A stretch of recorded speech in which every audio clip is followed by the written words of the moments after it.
अजून एक मोठी बातमी, मुख्यमंत्र्यांच्या भीमाशंकर दौऱ्याला खराब हवामानाचा फटका बसलेला आहे। खराब हवामानामुळे मुख्यमंत्री त्यांचं हेलिकॉप्टर आता लांडेवाडीतच उतरलेलं आहे। शासकीय प्रोटोकॉल भीमाशंकरला असताना मुख्यमंत्री एकनाथ शिंदेंचं हेलिकॉप्टर अचानक लांडेवाडीत उतरवण्यात आलं। भीमाशंकरमध्ये धुकं आहे, पाऊस सुरू आहे, त्यामुळे अशा खराब हवामानामुळे शिंदेंचं हेलिकॉप्टर आंबेगाव तालुक्यातील लांडेवाडीत उतरवण्यात आलंय। मुख्यमंत्री एकनाथ शिंदे कुटुंबासह भीमाशंकर येथे दर्शनाला येत आहेत। अविनाश पवार आपले प्रतिनिधी आपल्यासोबत जोडले गेले आहेत। अविनाश, काय अपडेट्स?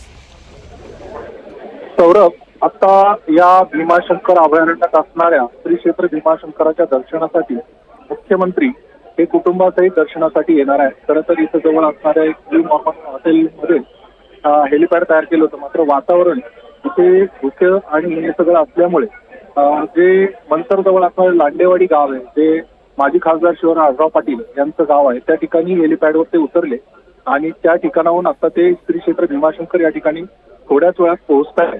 आणि श्री क्षेत्र भीमाशंकर या ठिकाणी आता मोठ्या प्रमाणात हालचाल प्रशासनाची सुरू झालेली आहे। थोड्याच वेळात ते या ठिकाणी पोहोचतील आणि भीमाशंकराचं दर्शन घेतील। त्यांच्यासोबत जे माजी खासदार शिवराजराव पाटील हे देखील आहेत।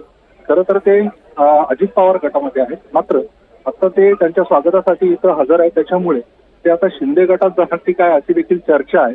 आता मात्र श्री क्षेत्र भीमाशंकर या ठिकाणी ते कुटुंबासह दर्शन घेतील मुख्यमंत्री आणि त्यानंतर माध्यमांशी संवाद साधतील।